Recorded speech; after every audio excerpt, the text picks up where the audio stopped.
Hello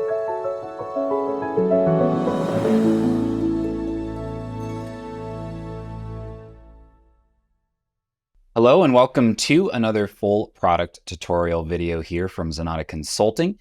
My name is Tyler Koltz, and in this video we're going to be walking through Zoho FSM, or Zoho Field Service Management. This is a new application that Zoho has just rolled out within the last couple weeks of when this video is posted. So that'll be a great time to kind of get a quick walkthrough up for everybody to get an idea of, how this thing works at the end of the day.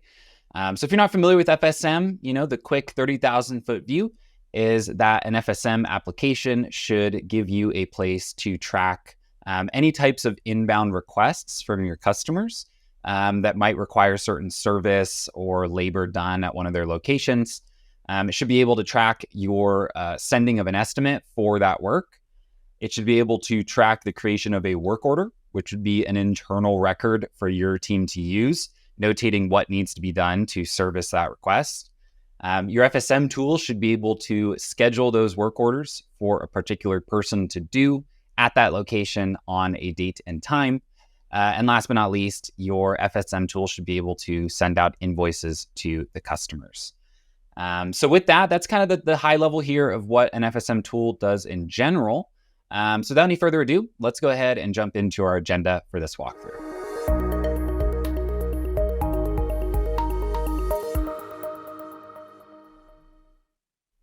Alrighty, so kind of a streamlined agenda here for today. We're going to go through 4 major topics. First one's going to be the application overview. We're essentially going to walk through each of the different kind of sections of the application, both for the user side and on the back end, kind of some of the core settings that we know you're going to need. We also want to go through the work order and dispatch workflow. That's where a lot of the meat and potatoes of this application is, right? Is in servicing requests, scheduling work to be done, billing for that work once it's done. We're also going to jump into some workflows and automation that you can set up inside of FSM. And then last but not least, we're going to talk through what the CRM and Zoho Books integrations look like for FSM. We know a lot of you are going to be using this kind of as part of a wider Zoho install. So if you are interested in those, be sure to stick around until that last section. But without any further ado, let's go ahead and jump into our application overview.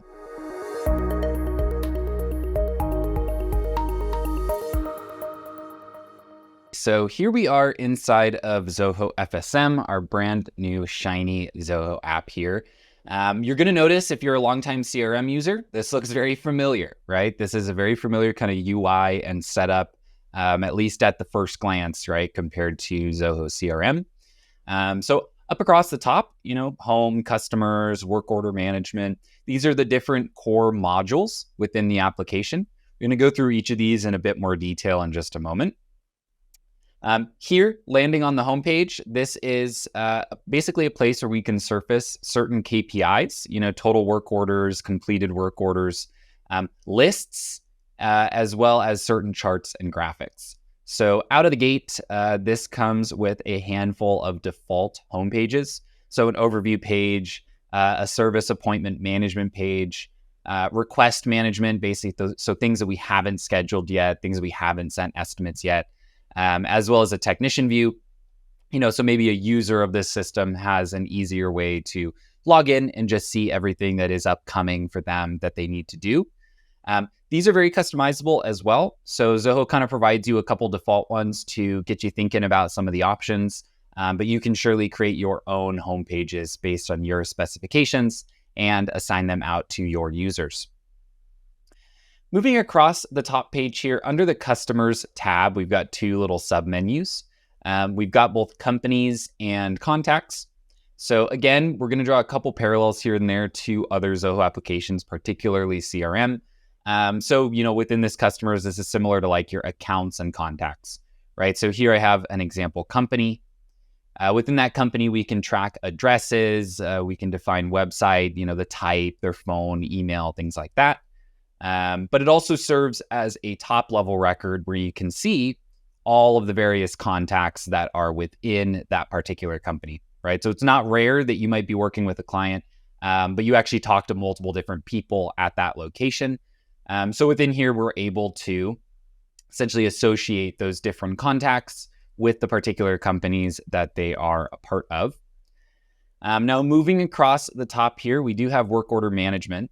Now, we're going to go through this section in a lot of detail in the second kind of chapter of this tutorial. But at a high level, this work order management flow is set up to kind of work on a conversion basis. And what I mean by that is that you're kind of going to work this list for an individual request from top to bottom, right? So a request comes in, that should be logged in the system. We send an estimate for what we think needs to be done to service that request. When that estimate is accepted, we convert it to a work order, which is basically, the internal record that we're going to use to actually deliver that service. We're going to schedule that work order via a service appointment, and then we're going to invoice for that completed work order once we finish that appointment. Again, going to go through that in a lot of detail, but that's kind of the high level as we're going through this initial walkthrough. Now, Dispatch Console, this next one up at the top of the page, this is a really interesting module. And this is something that for a long time has been a little bit clunky inside of the Zoho ecosystem. So we've built a decent amount of FSM tools internally here at Zenatta, either using CRM, using Creator, sometimes using Desk. But the kind of dispatch view is something that's always been really tricky to do a good job of creating.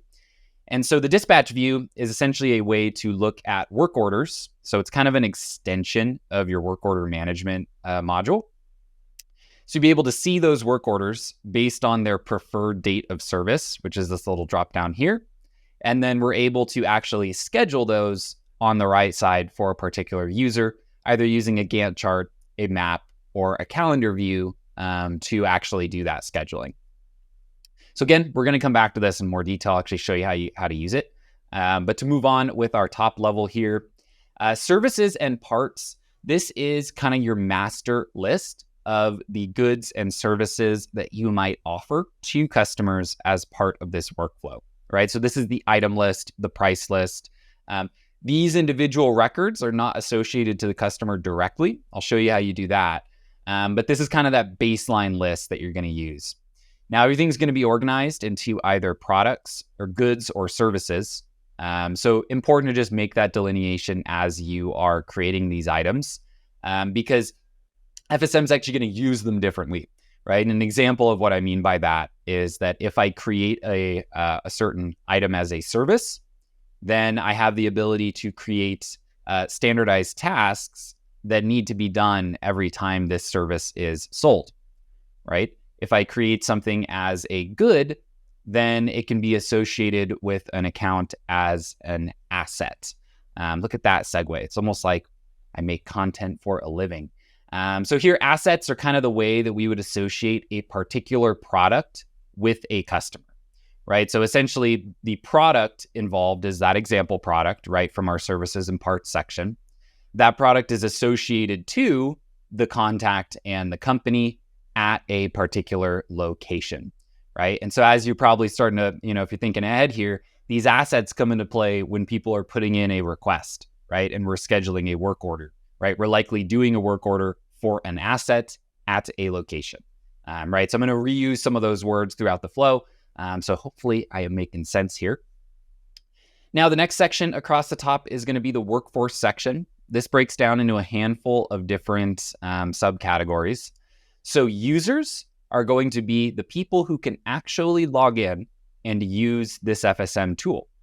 The crew are going to be people that are not users of FSM that might just need to be scheduled to do work using this tool.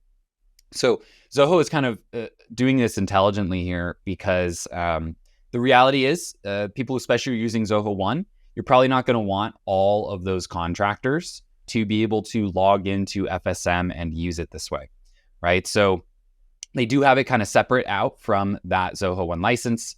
So you'll actually be able to add as many of those contractors to either users or crew that you need. Again, really where the delineation is just that if someone is crew, they're not going to be able to actually log in and use the tool. They'll just receive email notifications, be associated with jobs, things like that. Trips is essentially a place to track any time that a person has to go to a location, right? So once I've maybe scheduled a service appointment, that user, right? So that's why it's under the workforce tab here, has to drive or, bike or, however you get around to that particular location. All those trips are going to be tracked under the workforce tab. And then lastly, if any users do submit time off requests, you can actually see that tracked inside of FSM. Now you might be thinking, why do I need time off requests? I have an HR platform. They put in their PTO requests over there. Reason is you don't want to schedule someone to do a service appointment when they're not working, right? So really important to make sure that wherever you are tracking your PTO requests or time off requests for an HR purpose, that they are getting consolidated into FSM as well, just to make sure that we don't have any scheduling issues. Last but not least here, in terms of our modules, is this reports section. Now you might be looking at this and going, wow, Tyler did a lot of work to prepare for this. He made a ton of reports. Nope, I didn't make any of these. These are all just default reports that come out of the box with the platform. So again, oftentimes you are going to want to end up customizing and creating additional reports, but they do actually give us a pretty good baseline of what we can view by just coming into this report section. Now, as a last step here for our overall walkthrough, I'm going to go through a couple settings that are pretty important. We're not going to cover all of them, but there are a handful that I think are really important to make sure that you're aware of. So over on the left-hand side under General, this is something that doesn't always matter in a Zoho app, but I would argue is actually pretty important to set up inside of FSM, is going to be your organization details and most importantly, your business hours. So creating good business hours inside of FSM will essentially make sure that you're going to schedule people within those time blocks, right? So a big part of this app is scheduling. And the concern you always want to make sure of is someone new comes onto the team. The system should be able to inform them of as much, the rules and regulations as possible, right? So setting up these business hours will essentially let us define when service appointments should be able to be scheduled. So I want to highlight that real quick. Another section here under workforce that we're not going to go into too much detail on, but I do want to highlight is under territories and skills. So within FSM, we're able to create territories, so basically sections or areas that are assigned to particular people. Kind of just helps, again, with the scheduling, with the assignment. You'll see in a couple of these areas, there are predefined filters for territory. So just one way that you're able to kind of slice and dice the assignments that are going out. And then skills are essentially, these are kind of loosely defined, right? Skills are different abilities, certifications, things like that that users might have that also might be required for a certain work order, right? So for some people, right, a request will come in from a client. Your team will review it, determine which skills are necessary. And then now when the appointment or the scheduling team goes in to schedule it, they can pick an appropriate resource on your side who has those skills, right? So if you needed, internally on my side, if we were doing a, creator application, I might not have that skill associated with me. Josh Oliver, our VP of operations, does, right? So when that request comes in, the team is able to make sure he's the one who gets scheduled to do that, as he is, the more preeminent expert on that topic. Again, we'll go through one here under the field service settings that I want to show very quickly. Work order types. This really should be work order types. That's why I'm showing it. These are essentially templates of work orders. So if you have work that you do that's very repeatable, right? We do a quarterly servicing, right? And we know we're going to do it. We know we do these 5 things. We replace these 3 parts. You can go ahead and create those as a template here, right? Where these templates contain certain parts and certain skills, right, that we know are going to be required to get this job done. Under customization, we're able to customize a whole lot about the system. So under modules and fields, for example, I can open up a particular company record and maybe I want to add a new value into here, right? So maybe something like, the companies, I'm just stealing this as a default field from CRM, something like their annual revenue, right? Maybe this is relevant for prioritization or things like that on your side. So I can go ahead and just add fields on a custom basis really to, looks like that already exists. So we'll go ahead and cancel. So you're able to add fields as needed to really any of the relevant records.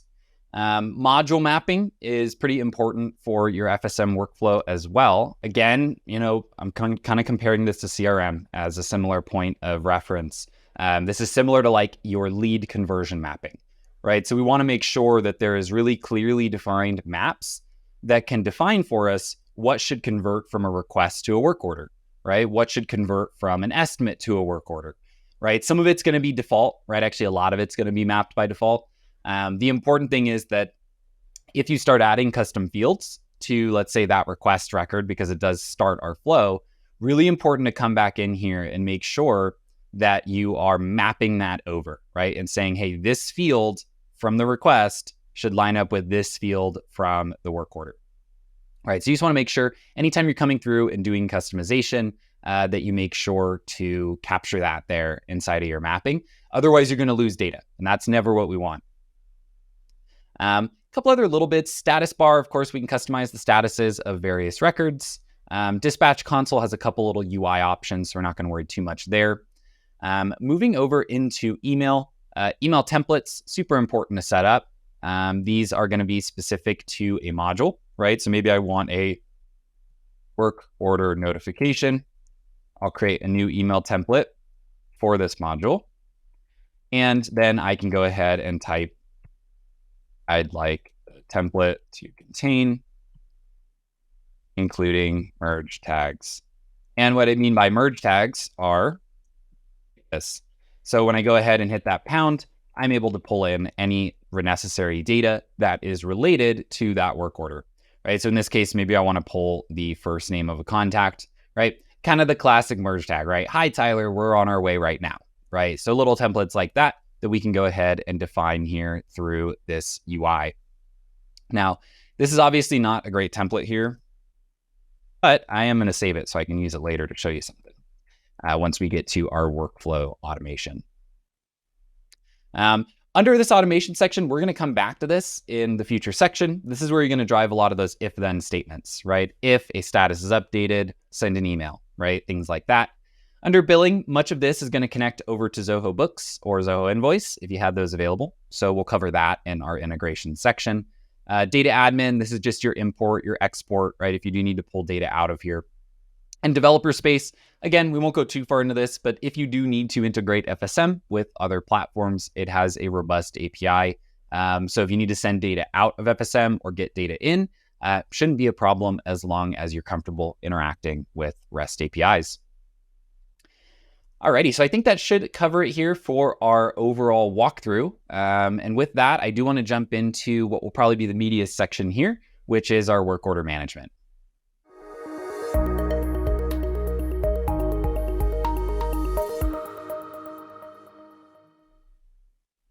Alrighty, so jumping on in, we're going to go through this kind of step by step, right? And we're not going to skip anything. So there are a couple options here where you can skip a step, right? Go from a request straight to a work order if needed. We're not going to do that here because I do want to show each of these in as much detail as we can. So I'm going to go ahead and create a request. Now, oftentimes requests may be created via API. Maybe you have a form on the website or in a customer portal where someone can go in and submit a request. I'm going to create one manually for the purposes of this walkthrough because some people do end up doing that. You get a phone call, you pull this up, you start typing. So I'm going to call this an example work order. Now within these, we can assign them particular priorities. I'm going to put this as low. We'll of course assign a due date. It's going to ask you to choose who is the relevant person for this. Now you'll notice this is a nice thing with FSM is it's actually doing a lot of this auto-filling for us. So because I chose this contact, it auto chose the company, it pulled in their email, and it actually pulled in the addresses that are on file for this particular person at this company. Now check this out. This is actually really nice. So underneath the Zenatta demo account, we have an asset, right? A certain product that we have sold them that we know is installed at a particular location. Now, not every request is for an asset. I'm going to show this in the context where it is for a particular asset. So here, check this out. So we've got our primary address. Now, when I choose this asset, it actually changes this address to the address of that asset. Now, in this case, it's the same, right? So that's nice. Didn't need to change it. But you may have a customer with multiple locations, right? You have kind of their primary headquarters, but you could have an asset installed at this warehouse, at this production facility, wherever it may be. And so it's really nice that we can just choose that asset and the system knows where it is and it will just tell us where it is. Down here at the bottom, these are a little bit hidden. These are things that I would suggest maybe making required if you are gonna use this pretty consistently. These are the preferred dates of service, right? So I'm gonna put in two options. This is, maybe if we're gonna do it tomorrow, let's make this high priority.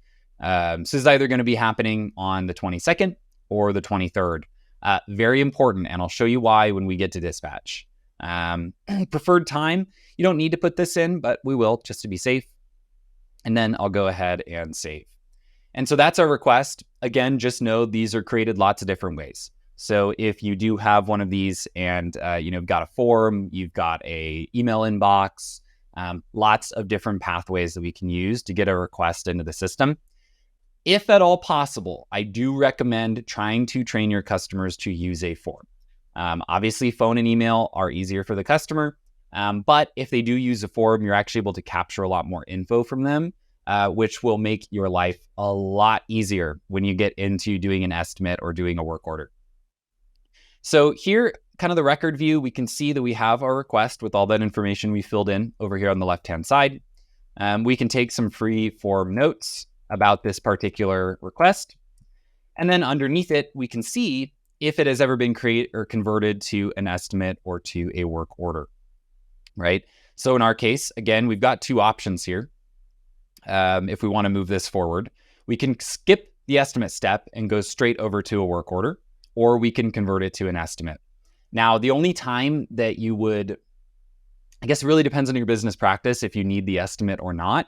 If they're under some type of service contract where all of this stuff is going to be included and there is no need to do any incremental billing for providing the service, skip the estimate. Right? If you do bill for these types of service engagements, that are coming in about assets that you have at locations, then I would consider sending out an estimate just to make sure that they're aware of kind of what you're going to need to bill them to get things done. I am going to go ahead and do the estimate step here just so you can kind of see the full process. So I clicked that convert to estimate. We'll see all of this data is going to come in without any issue. And what we'll see is that as we are converting to an estimate, it's now going to start asking us, okay, what's going to be necessary to complete this work, right? And so in this case, maybe we're thinking, this might need some parts, this might need some labor. Let's go ahead and put both of them on here. Now, it's pulled in the list prices that I had in my initial data set, but we can always change those on the fly if we need to. Or in this case, maybe we're thinking, this is not going to take us 1 hour. It's going to take us 5 hours on site. And we're going to need one of these other products that might need to replace it or, replace a certain part on the machine. So I'm actually able to just go ahead and create that here through the estimate conversion process. I will save that now. And what we'll see is that, the page redirects us to the estimate. But if we go back to that initial request, it's not gone, right? You never lose it. So that's where it is a little bit different than, a lead in CRM, where once you convert that lead, it kind of goes away. It's not in that request list anymore. So now that it has been converted to an estimate, we can see that it will track through that process, right? So I'm going to go ahead and jump over to the estimate now. But I just want to highlight, it's daisy chaining all of this one after another, and it's going to keep the full history of everything that needed to be done on this particular request. Now, you may be thinking, I showed you there that as I was converting an estimate to a request, I added the service and parts. You might be thinking, well, I don't always know that right away. I might need some time to make the estimate. That's totally not an issue. So I put these in as a default. Maybe I ping this off my manager and they go, 5 hours? No way. That's a lot more work. We need that to be 10 hours, right? I can always come in, edit the estimate, and update anything that I may have added during that initial conversion process. So you're definitely not locked in at that point to using your estimates that you had initially created. Now, here within the flow, there's a couple different things that are going to happen here.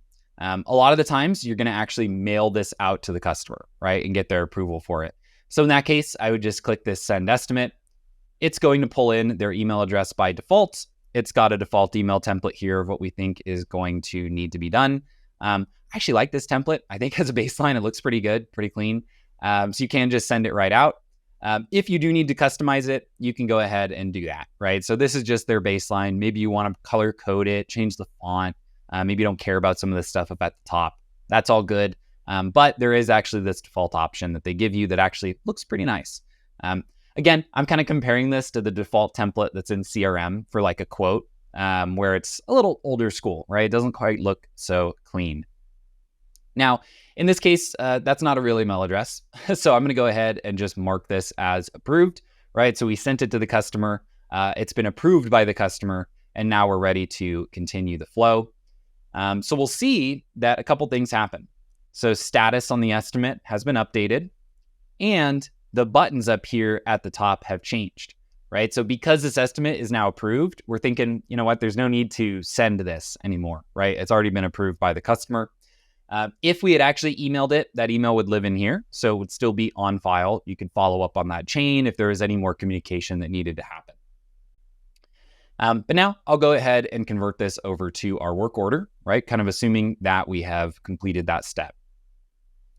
So here we'll see, again, nothing too crazy, right? Like this is all mostly the same data that was available at the point of creating that request. Other than really, you start getting a couple extra fields like type, right? Is this a service or is this an inspection? Obviously, this is a field you can customize, right? And kind of set up the relevant values that matter for you. But here, what I'll do is I'll go ahead and continue. Other than these two other little elements, right? So if there are any tasks that are associated with the service, they'll start showing up here, right? Because now it's actually time to do this, not just time to estimate it. And then again, if I had any skills that I wanted to make sure were available for this, like cool certification,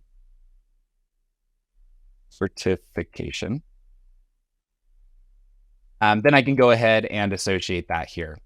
So I'll do that, and then I'll save this record. Now, as we're getting into the scheduling piece is where the dispatch console really comes into play, right? So I very well can schedule the work order from right here, right? And some of you may choose to do this, right? You may have a company calendar, right, that lives completely outside of FSM, and you might say, you know what, that calendar is great. I have two monitors. I'm going to put the cool calendar on one monitor, and I'm going to have FSM here on my main one, and I'll just look at that calendar. I'll look at when people are free, and I will create a service appointment that way, right? So I can just go ahead and say, okay, we're going to do this on the 22nd from, hopefully not 12 a.m. I wouldn't like to get a knock on my door.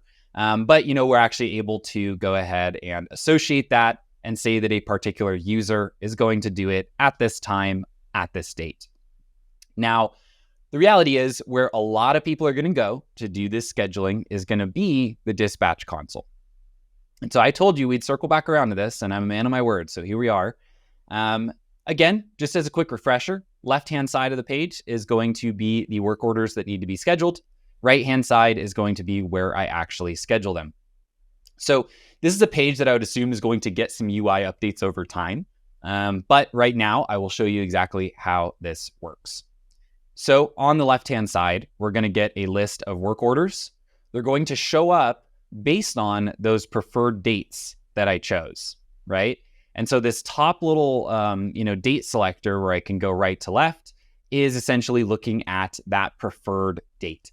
And that's why I was kind of mentioning earlier, there's a consideration that should become required at some point in the process. If it's not when they're initially creating the request, maybe by the time you're doing an estimate, right? Just make sure that these fields get filled in because they are very important when it comes into actually scheduling this work order to be done. So now here on the right side, I can actually look and see, the ideal date for this is on the 22nd in the afternoon, right? And that was kind of the selection we made there. Now I can look at the calendar. I can choose certain resources, again, if I know this needs to be done by a certain person, or I could look at all resources. Again, filtering here, looking at holidays and time off. Again, thinking that PTO may be logged in the HR tool, but we want it to show up in here, right? We really want that in here so that we don't schedule people when they are not working. So I can go into my calendar view, and I'll show this in the Gantt chart as well. And I can say, okay, they wanted an afternoon appointment. It's going to take us, we're going to forget that I said 10 hours, right? And let's say it was 2 hours because I don't want to make this a 10-hour block on the calendar. But here I can actually go ahead and say, we're going to do a service appointment from 2 to 3 p.m. Actually, I should do that on the following day. Make sure it's actually matching. We're going to do it for this work order. Now, you'll note here, Zoho kind of sneaks these in the tool. Only work orders that aren't scheduled are going to show up here, right? So if you've already scheduled one, you're not going to be able to schedule it twice by accident, right? Because it's going to actually remove that from this view. Now here I can either schedule or I can schedule and dispatch. And I'll show you what those mean here. What I'm going to do first is click schedule and then we'll dispatch it, right? So you can kind of see both steps. So once I have this scheduled, it's going to give me a little confirmation. I'm going to confirm that. Going to spin for just a second, and now it has created that service ticket. Now we'll see what it's done here is actually opened up the appointment for that work order over here on the right to give you a little summary of it. What I'm going to do is show you this in the other view, right? Because what's realistically going to happen is you're going to use this dispatch console to schedule things. When you need to manage them later, you very well may end up in the service appointments module, right? So because I scheduled it here, it's now created and ready to be reviewed. So within an actual appointment, there are a few things that will come up that aren't there in the work orders and in the estimates. A lot of the data is the same, right? It's still for a person and a company. It's still working on an asset. We still have that service item and the product, but now we have new things, right? Like timesheets. So if somebody needs to log time against this while they're out in the field, they can surely do that. Got service reports, right? Which are essentially a way to create a summary of what was done. And we can actually then create a PDF and send this out to the customer. So we'll be able to see, the feedback from the technician on how we did, as well as feedback from the customer. And then again, we're able to see trips, right? So if they did have to drive to get here, all of that will be tracked against this particular appointment. Now, the dispatch tab up here at the top, this is basically the go, right? Go live on this. So it's scheduled. Maybe we're waiting for a customer confirmation, right? Even though they said that they want the 22nd in the afternoon, we want them to say, yes, 2 to 4 is going to work for me before I actually dispatch it, because dispatching basically puts it on the real list to work, right? So it's going to ask us to dispatch. Go ahead and do that. And so now as a user, they can come in here and work against this appointment, right? So if I click this start work button, this is actually going to stamp when I started this. So I can go ahead and click that. And now this is going to track in the background, right, that I am working, right? And so you see this little pop-up down here, work has been started by an admin user. We can see that because I started work, we now have the start of a time entry. So I'm going to go ahead and complete just to kind of complete that log. Hopefully it will log it. It is really not much time. Now, when I do complete that work, it's going to give me the option. Is it done, right? Is the entire work order done, or were we not able to complete this? In this case, I'm going to go ahead and say, yes, we did complete this work order and we're ready to move forward. If you don't check this, all that will mean is that you'll be able to start work in the future on this same appointment. I'm going to go ahead and proceed here. Alrighty. So now this work order has been completed by the user. At the top here, we're actually able to see, again, that summary, that service report, all of that can still be generated now that it's been completed. And most of the time it should, right? Like you want to give them that report once it's done, right? Not while we're in the middle of the flow. But so from here, really the last thing that we need to be able to do is get paid for what we did. So I went ahead there and clicked into our work order up here in the top left of the previous page. And what we'll see is that we have a service appointment for this work, right, at this amount with a status of not yet invoiced. And as you'd kind of expect, pretty easy to create the invoice from here. Now I'm going to show it in FSM. If you are a Zoho One user, maybe you're on Zoho Books, this can actually go directly through a Zoho Books invoice, and we'll be showing that integration at the tail end here. But this will be a similar flow either way. We're actually now able to generate the invoice for this particular service appointment. Now you could generate it one by one, or you could select all of the appointments that you did and create one invoice for them. That's what we're going to go ahead and do here. So that invoice is being created, takes just a little bit of time to spin up. We're going to skip this as just a custom field in our demo account. Yours will look like this with an invoice summary, the payment terms, the due date. Now at this point, you'll notice these are locked, right? Because we did the work already and there really isn't a need to make any changes here. The one thing you'll see is not locked is the adjustment. So if you determined, you know what, we went a little over on this, I want to knock off a little bit of discount for the customer, you can do that via an adjustment. And then I'll go ahead and click the generate invoice button now that I've kind of approved of everything that I'm seeing here on the page. Alrighty, so now that that invoice is created, we can see it here underneath that work order. And within it, we'll see that it is still in the draft status as we have just created the invoice. Once I'm ready to send it, I can go ahead and open this up. I can send the invoice out directly to the customer and they can pay it. Now, if you are using Zoho Books, you can actually send this through Zoho Books and have it automatically go out that way where they'll be able to pay digitally. In this case, I'm going to go ahead and just record payment, assuming that that flow has happened, just so that we can kind of walk through what this all looks like once it is done. So I'm going to click record payment and we'll finalize that. And so now we have an invoice that has been paid for this particular work order. So again, at the end of the day, the flow is pretty straightforward. We'll start with the request, jump over to an estimate for that request. Once the estimate is accepted, we can generate a work order, right, and move forward there. With that work order, we'll schedule a service appointment, where in that service appointment is where a lot of the work's going to happen, timesheets, the trip tracking, really any work that needs to be done. And then once everything is completed, we can go ahead and generate that invoice and get paid by our customer. So I think with that, we have covered really the meat and potatoes of the core work order management flow. So next, let's jump into workflows and automation.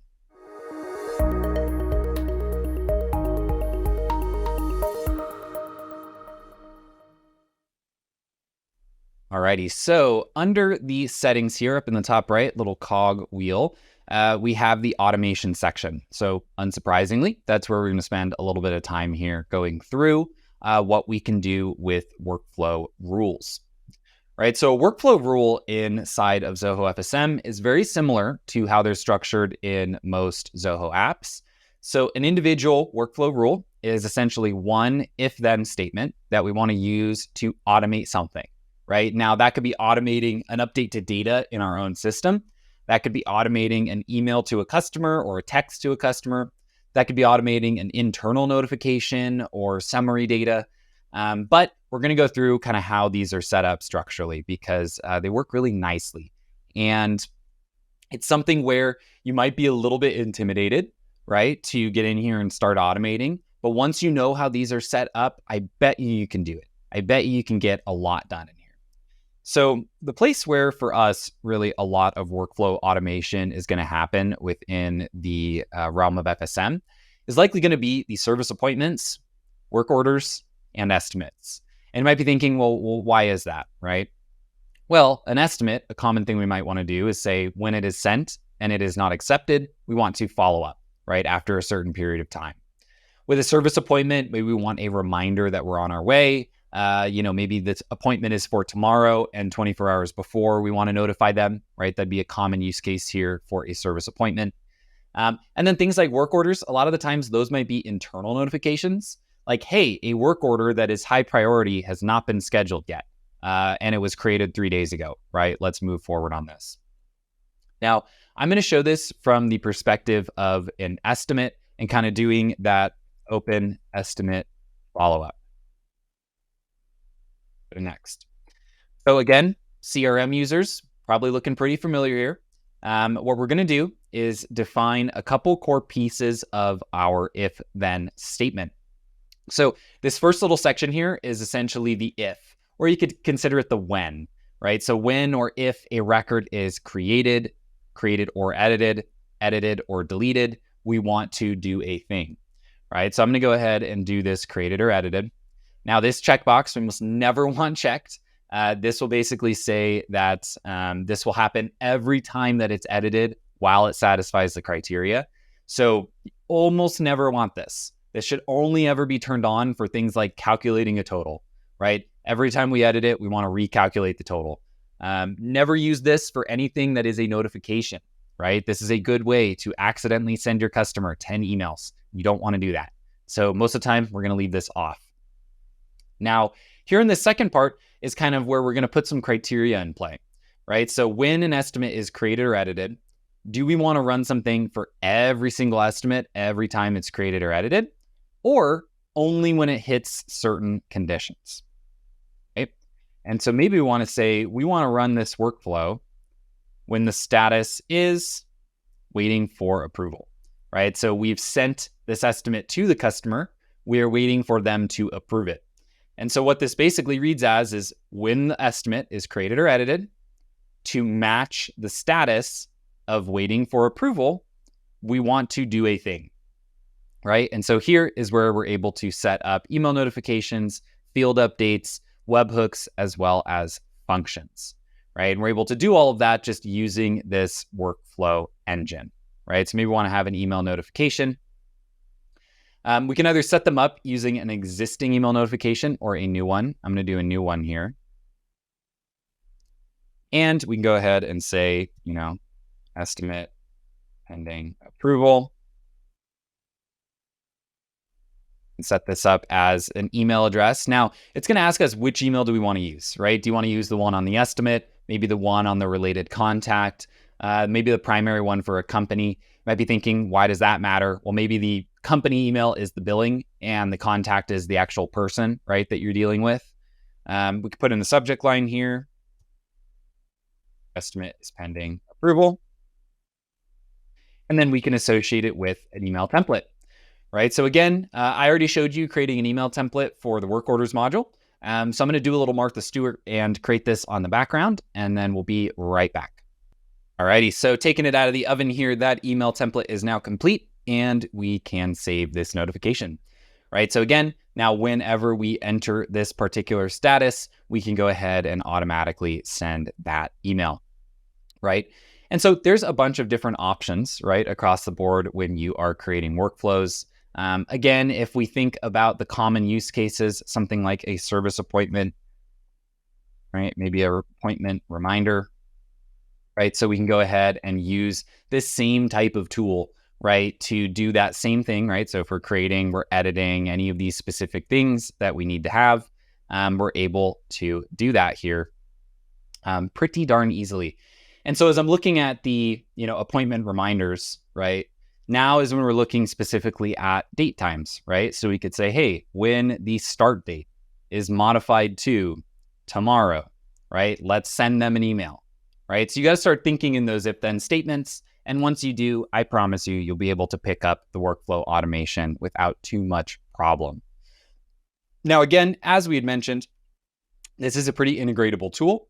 So the other place that you may need to consider as you're getting into building out automated workflows would be the developer space. Again, this is where you're going to go to essentially create your functions, your connections, and maybe even automate some data going out to third-party systems. But at the end of the day, 9 times out of 10, if you're going to do an automation, it's going to be a workflow rule. And this is a tool that is very flexible in kind of letting you create any of those workflows that are going to match your particular business needs. And so with that, I think we are ready to dovetail into our last section. This little pop-up here is kind of spoiling it. We're going to go through and do a walkthrough of the 2 main integrations that you're likely going to use for Zoho FSM if you are a Zoho One user, which is going to be the CRM as well as Zoho Books. So with that, let's jump on in.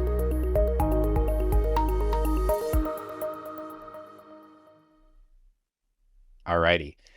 So there are 2 different integrations that we really want to cover here. There is the CRM integration and there is the Zoho Books integration. Now, the Zoho Books integration is in a very interesting place. Most of the time, you would think to go, if you're used to Zoho apps, right, you'd go, okay, where's the marketplace, right? Marketplace, that's where the integration is going to live. But for Zoho Books, it's actually under billing. I had to poke around a little bit with this. This app is new to me the same way it's new to all of you at this time. It was recently released. And so under billing setup is actually where we come in to do our integration with Zoho Books, right? So I have this set up with our Zoho Books organization in this demo account. Here we can actually determine what we would like to have sync between the two apps. So we can sync the contacts, the companies, the services, and the parts between Zoho FSM and Zoho Books. When you get into doing some of these integrations, what I really recommend, and I really want to highlight this in a big way, is that if you're already using Zoho CRM and you're already using Zoho Books, don't add any data to FSM out the gate. Just turn on the integrations and let them populate this, especially services and parts. One thing that I have noticed as I'm using this application is that it gets a little bit picky about things that are the same in both sides with a slight difference. So like as I was going through and setting this up, I had to make a couple little tweaks and make sure that I wasn't causing data conflicts with my demo account of Zoho Books. So the best way to do this is just leave service and parts empty, turn this on, and let these get populated by the Zoho Books integration, right? So just to show you kind of how this would work, when you click on Enable Sync, it's basically going to give you this little diagram, right, of how this is going to work at a baseline. So we can choose what we would like to have synced as kind of the primary data. And so that primary data is essentially those companies or contacts. And what it's doing here, this or is a little bit of a mislead, right? Because what it's saying is that if they are a company, they will sync the company and the contacts, right? So we can see that it's pulled over the company name as well as the people under it. And what this contacts mean is that if you had someone in here who wasn't part of an organization, maybe you sell direct to consumer, right? So you could actually have someone in here who is just Alexis Rodriguez and does not have a company associated. And so those can actually still sync over to Zoho Books and create your customers there. Now, when you get into managing duplicates, don't clone. There's almost never a time when you want two of the same company inside of Zoho Books. So go ahead and choose overwrite. But again, what I really want to emphasize is like, ideally, FSM is empty when you're turning this on, right? And you're going to let Zoho Books populate a lot of this data. So there really shouldn't be many conflicts. I'm going to go ahead and click Save and Next. And now here on the next step is essentially where we are going to map any particular fields, right? So it's done a good job at a baseline of the primary fields that are available for each of the records. So if you haven't added anything custom to Zoho Books and Zoho FSM, you could probably just click Save and Next. Don't even need to think about this. If you have custom fields, make sure that you fly through and ensure that those are mapped on both sides. So I'll go ahead and go to next here. Now here on the next page, what we're looking at is essentially items and items, right? So again, we don't have anything custom. We're looking good. If you do have custom fields, make sure those are mapped. But I'll go ahead and save and enable. So that will kind of capture the part one here of the FSM and Books integration, where we're syncing the contacts, the companies, and the items. But now you're thinking, well, that's all fine and well, but how do I get paid, right? I like to get paid for the work that I do. And that's where we're going to get into invoice mapping. So here I'll go ahead and click invoice mapping and configure. And so the invoice mapping here is essentially a way to set up that we can connect a work order to be invoiced via Zoho Books. Now, the big advantage here is that inside of FSM natively, the invoice is similar to how an invoice in CRM works, where you can generate the PDF, you can send it out, but there is not an online payment option, right? So within Zoho Books or Zoho Invoice, if you just have invoice, you can actually allow the customer to just pay, right? Click through the email, click the Pay Now button, put in the credit card, you get paid. So there is a pretty big advantage to kind of mapping this over to the Zoho Books side of the house. Again, it always is going to depend on what you really need at the end of the day. But the effective outcome of this, if I cancel out and I kind of show you, is that in that work order process, if you remember from our previous section, this invoice here would essentially just be replaced by the Zoho Books version of an invoice, right? So you're still going to be able to see it in FSM. You're going to be able to get notified when it gets paid.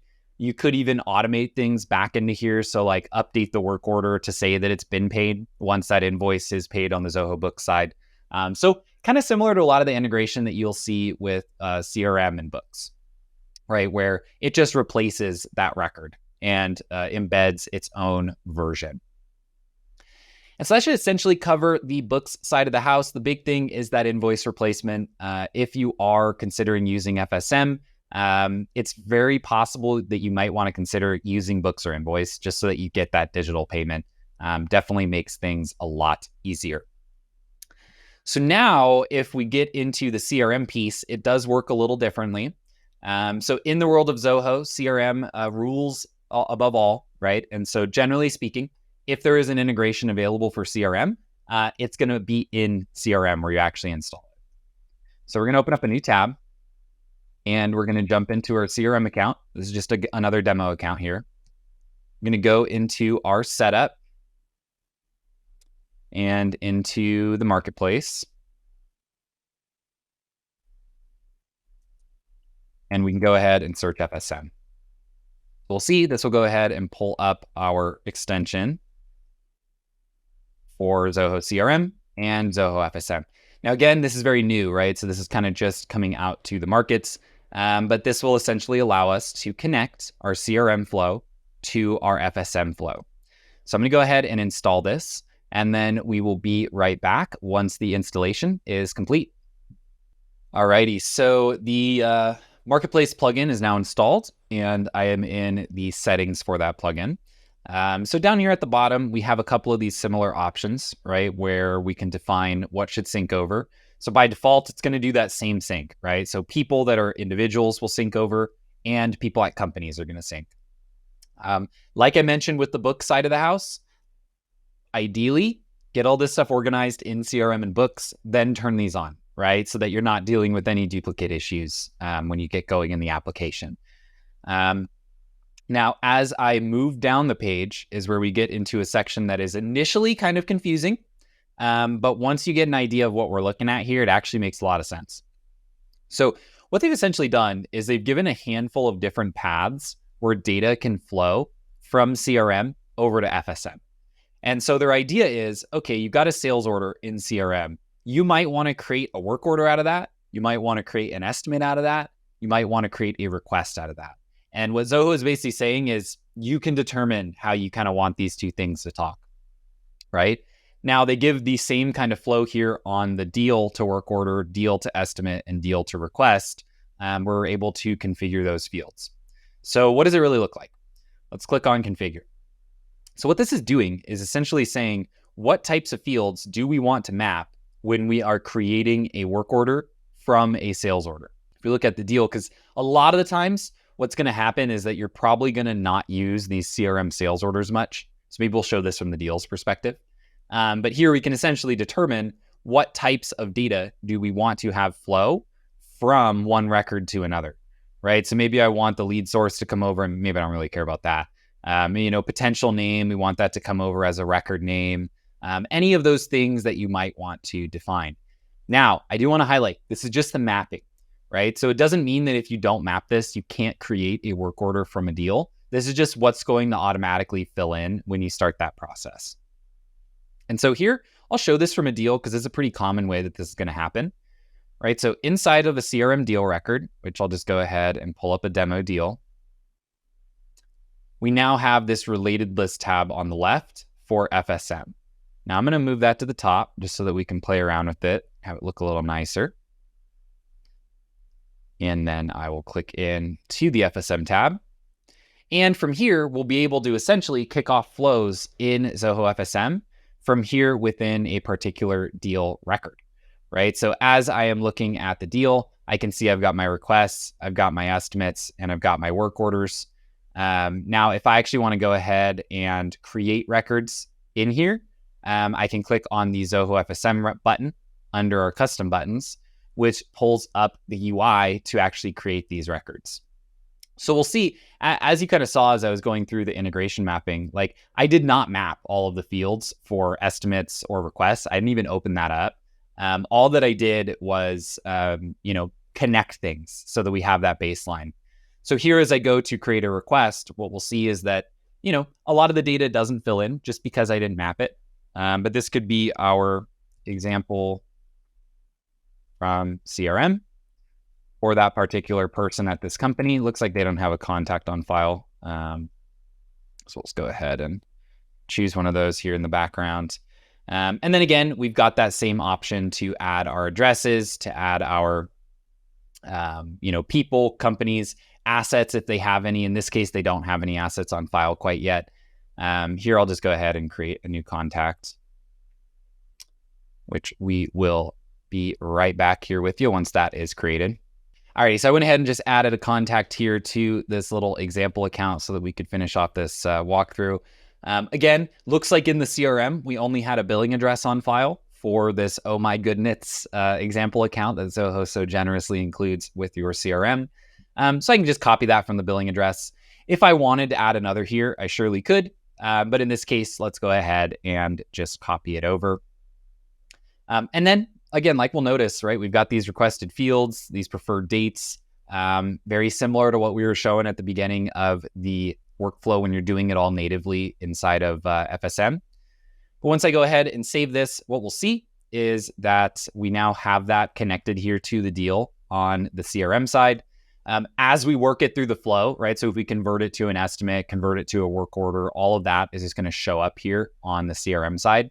Now that's really nice, right? Because you very well might have like a sales team, something like that, who are taking these calls.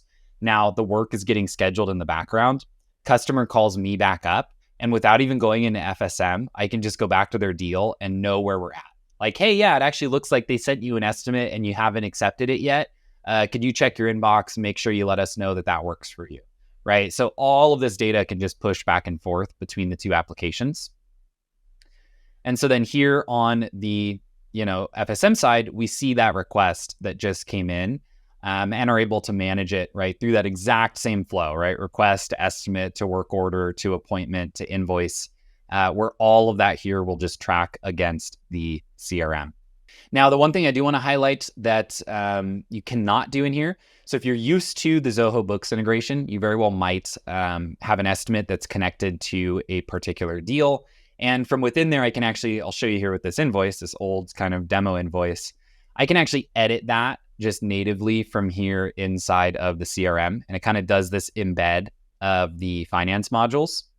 In the case of FSM, that's not how it works. So if the user needs to jump in and edit the record, do anything like that after it's been created, and they go in to click on the request, it will open to that particular request in FSM, right? So it's not going to give you that same kind of edit view just because the FSM tool is doing so much workflow, right? That it does just make a lot more sense to do it here, right? And, you think about like the case of a work order trying to schedule it, right? It just doesn't make sense to try to cram this whole dispatch console into this little tab here, right, for you to do that.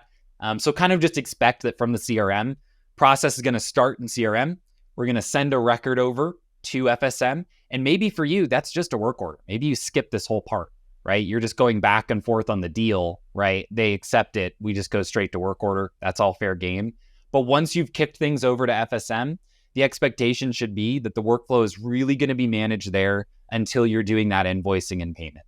And then things will probably kick back over to CRM, either via a workflow, custom function, whatever you need to have happen to actually notify the other applications.